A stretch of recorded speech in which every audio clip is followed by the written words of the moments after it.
Thank you so much, Pastor Say. And thank you for Rhapsody of Realities. And thank you for the opportunity to be here on set with you. My name is Pastor Brighton from Zimbabwe. There's an expression, I'm a translator of Rhapsody of Realities. And there's an expression that I have struggled with, translating it this way and that way sometimes, which I thought you could clarify for me. When you use the expression, you are not subject to death, sometimes I've translated that to mean you cannot die. And sometimes I've translated that to mean you have a choice not to die. Which one is it? Thank you so much, sir.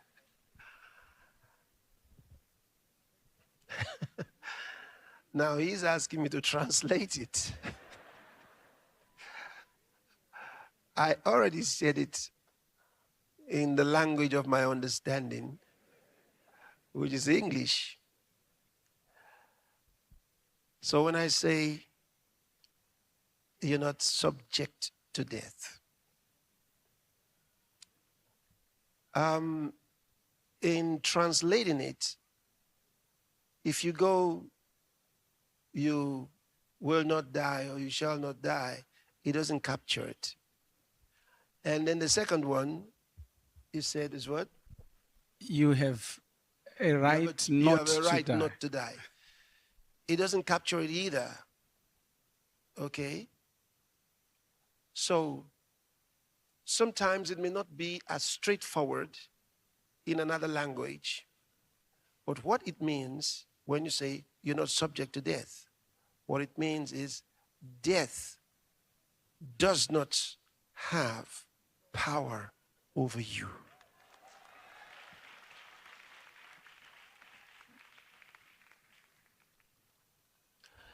It doesn't have power over you.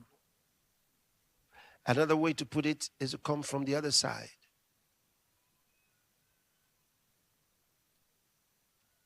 You have the right from God to refuse death's power over you. So he knows he can challenge death. He didn't think he could. In fact, some names in some languages, when you translate them, like in Nigeria, there's some names like that. The translation will go like, you cannot refuse death. Death is all powerful. You know, things like that. Because that's what they have come to know. But then when they hear something like this, it changes everything. Death has no power over you. Wow. So,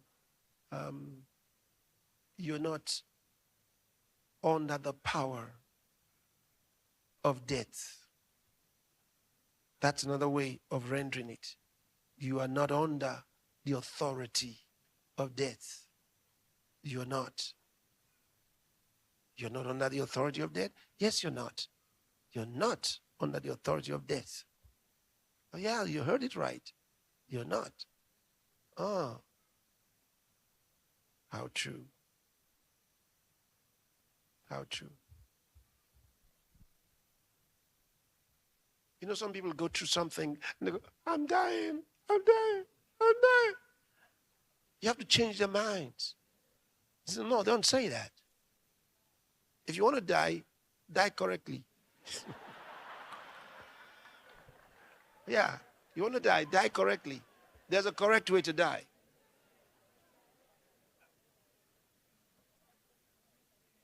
There's a correct way to die.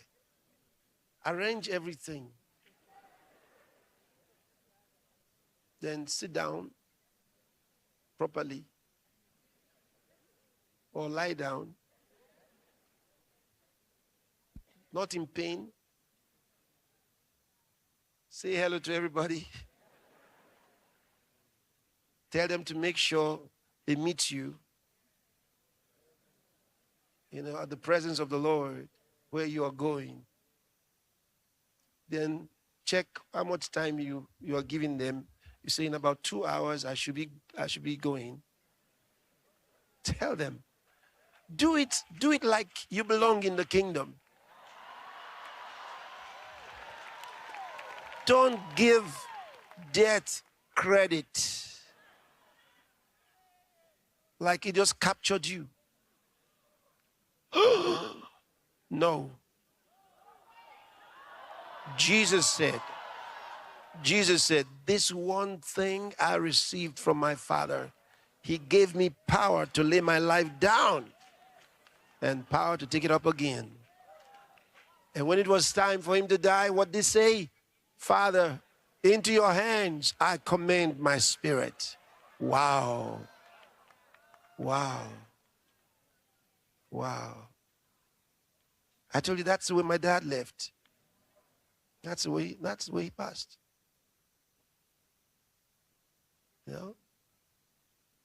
Looking through the window in the morning. I wonder what he was looking at. Then he gets on the bed and he says, into your hands I commend my spirit. Said it thrice and was gone.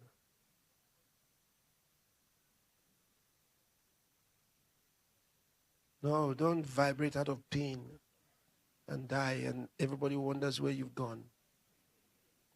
Like, to go to hell or what? If you love Jesus, you cannot go to hell. Just remember that. Just remember that. If you love him, you can't go to hell. It's impossible. It's impossible. Hell cannot accommodate you.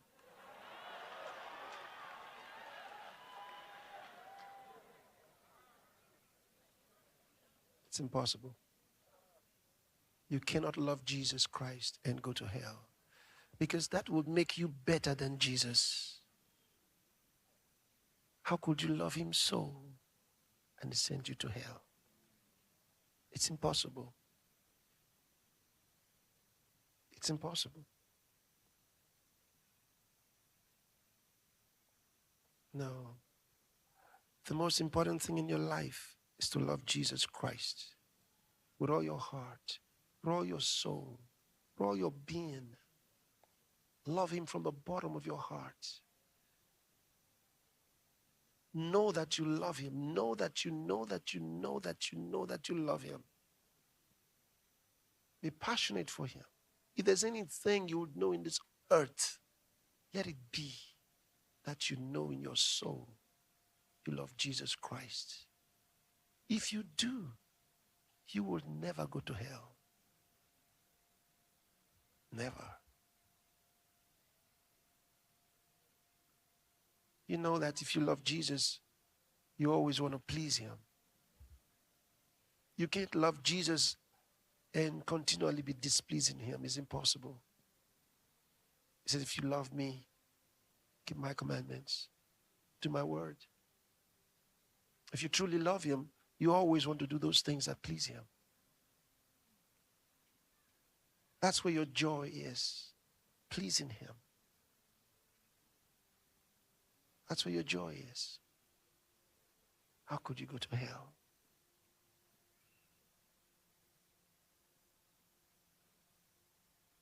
Impossible. That's why I know I will never go to hell. Huh?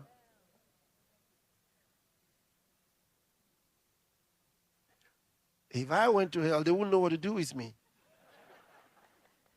Even the fire of hell wouldn't know what to do with me. How? Can you destroy love? The love of God? It's indestructible. Indestructible. God is love. He can't destroy himself.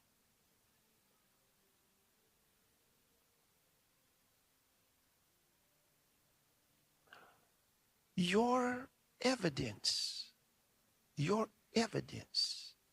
that you're connected to him is your love for him. We love him because he first loved us. A reciprocity of love.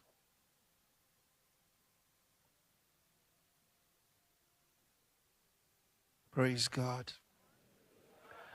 All right, so I hope I helped. Did I help with that question?